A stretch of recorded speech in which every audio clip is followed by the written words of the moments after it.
Hola muchachos, ¿qué tal? Buenos días. Aquí tienen el horario para hoy, miércoles el 5 de febrero. Estamos en la página 64 ya. Justo vamos a empezar un nuevo capítulo, el capítulo 2, acerca de la vida en la ciudad. So before we go ahead and formally begin chapter 2, lesson number 2, a final reading on the environment and navigating cities in Latin America, and a novel idea that many cities in Latin America are coming up with, and that is the use of las bicicletas en la ciudad. So your reading is on page 64.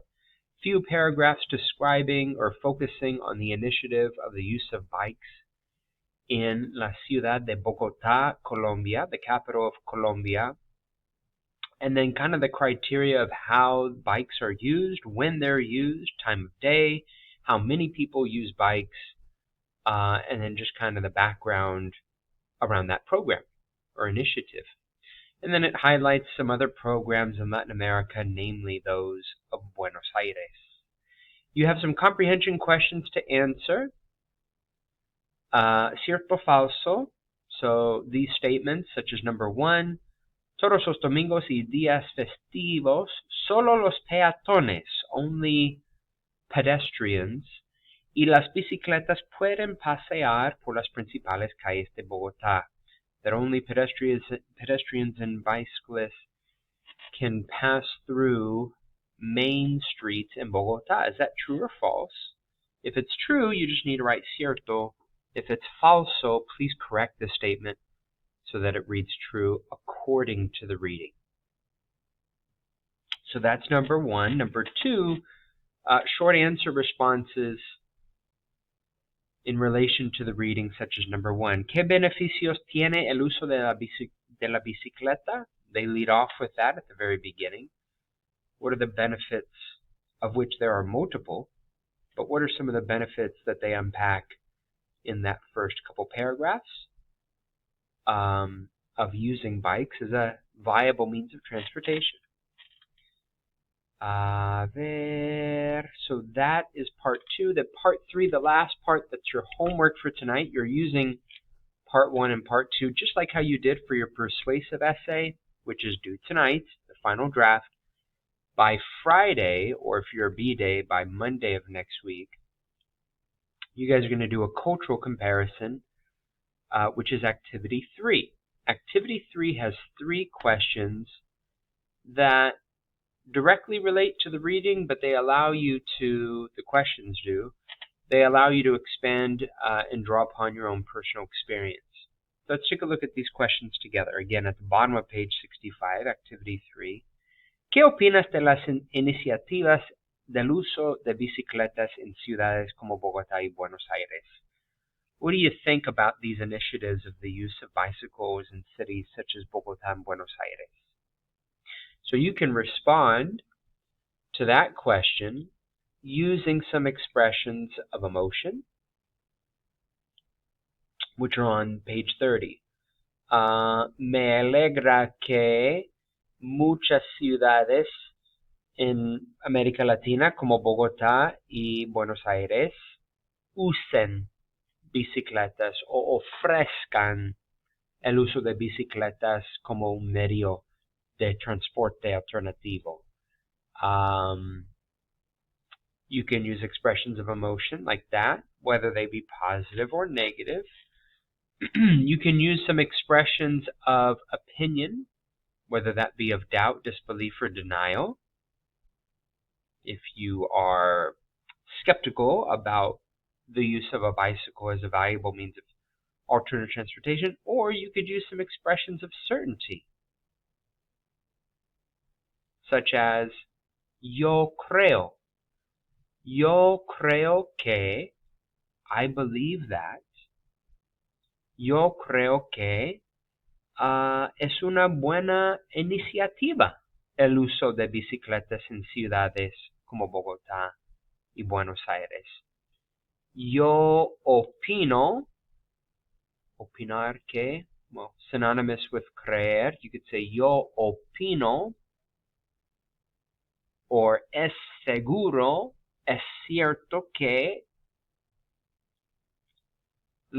hay muchos beneficios del uso de la bicicleta. And then you could draw upon those benefits that derive from the reading to formulate your response. So number one, again, is asking, what do you think of these initiatives?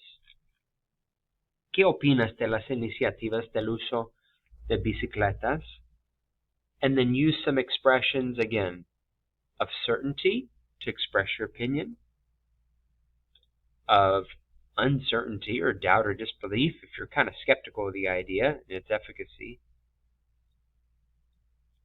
or some expressions of emotion. And these are all at the very beginning of lesson 1,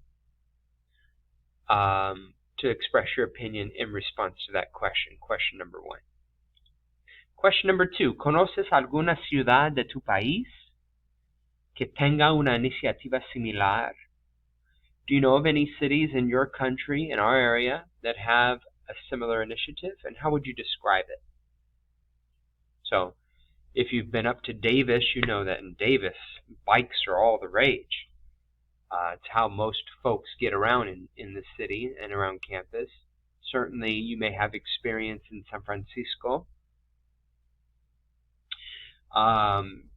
taking a variety of methods of public transit, and then also alternative transit, such as bikes and scooters. Certainly, people around our community are riding bikes, especially young kids. It seems like that's the case. Do you personally ride bikes or another alternative means of transportation? Do you walk? So number 2, your own personal experience. Sí, conozco alguna ciudad en mi país que tenga una iniciativa similar. San Francisco es una ciudad que tiene la iniciativa del uso de bicicletas. En San Francisco se permite montar en bicicleta en la calle, se permite caminar por todas partes, se permite andar en monopatín, you can skate. You got a lot of options in San Francisco and other parts of the Bay Area that you can speak to for number 2. So your own personal experience with those initiatives, talk about those, describe those in number 2. And then number 3, ¿crees que en tu comunidad se puede implementar una iniciativa como estas? In our community of Brentwood, of Discovery Bay, of Byron, of Knightson, where you live, in our community, do you feel like this is implementable? And speak specifically to some of these initiatives that they talk about in the reading. That between certain hours of the day, on particular days of the week, that car use is prohibited in main streets. I mean, imagine that. For 9 million people, they are unallowed, as you can see in the picture, to use cars. They have to use bikes in certain main avenues. All these different other initiatives that they have night bikeways in which vehicular traffic is only allowed during certain hours. You've kind of seen this. I don't know if you guys are paying attention in different parts of California, especially in San Francisco and around the direct Bay Area, where vehicular traffic is now being closed. The Great Highway in San Francisco, there's a big discussion about that, which is along Ocean Beach. But in any case, we're relating these initiatives to our community.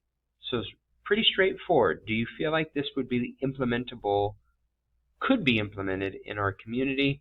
And again, I think reverting back to expressions of either doubt, disbelief, or denial, if you doubt that that's possible, or of certainty if you are optimistic, or even expressions of emotions that you would hope that that would be the case. Any of these expressions would go nicely for this question. Yo dudo que en mi comunidad se pueda implementar una iniciativa como estas. ¿Por qué? Porque mucha gente prefiere manejar mucha gente no monta en bicicleta porque a veces hace mal tiempo y es un poco difícil para montar en bici porque hay mucho tráfico, porque la gente no presta atención mientras que están manejando. Whatever your justifications might be, include those. So, number one, speak to the initiatives, your opinions of those initiatives, specific initiatives that are mentioned in the reading on page 64, and your opinion of them. Number two, your own personal experience with such initiatives. Have you observed any similar initiatives in various areas of our states and the Bay Area? And then number three, your opinion as to whether or not this initiative is implementable in our community. So you're going to respond to all three of those questions, and you're going to give an oral response. Okay? Very similar to the oral responses that you guys gave for the dialogue activity, where there were a series of 5 questions, and you had 20 seconds to respond to each. For this one, you have, typically it's only it's only one question that you're responding to, but I think it's easier to do 3 instead of 1 because you have 2 minutes to respond. And I really want you to strive to utilize the entirety of those 2 minutes. And in responding to these 3 questions, I think you'll be able to achieve that. Again, the magic number I think for each of these questions would be 3. You're going to be utilizing a lot of these expressions of the subjunctive to hit that magic number, so I should hear a lot of these, whether they're emotion or certainty or uncertainty on pages 34 and 35. You're going to be using those. And then you're also going to be speaking directly to the initiatives themselves outlined in the reading as it relates to question number 1 about maybe some of the benefits of the use of bicycles, health, environmental, traffic, etc. You're going to talk directly to the text when you talk about similar initiatives and how they compare in your own personal experience. And you're going to talk directly to the text as it relates to whether you think that these initiatives are even implementable in our community. Using the subjunctive to the greatest extent possible, and I think when you do that, you'll come up to your 2 minutes just fine. So a rough draft is what I'm looking for Monday or Friday, if for those of you that have Spanish 3 as an 8A class. And then what I'm hoping for is have a nice, well laid out rough draft to these 3 questions. We'll polish during class. Time permitting, what I would really love to do is record our responses, and so that you have that done. You essentially finish the homework the day that it's due in class, whether that's Friday for A days or Monday for B days. All right, so that's what we're doing today in class. Again, the reading on page 64, answering the comprehension questions to help you really comprehend the concrete detail, the meat, if you will, of the reading, and then utilizing that concrete detail to answer these 3 questions. Recording a response, 2 minutes long, and in that recording, sharing your answers to all 3.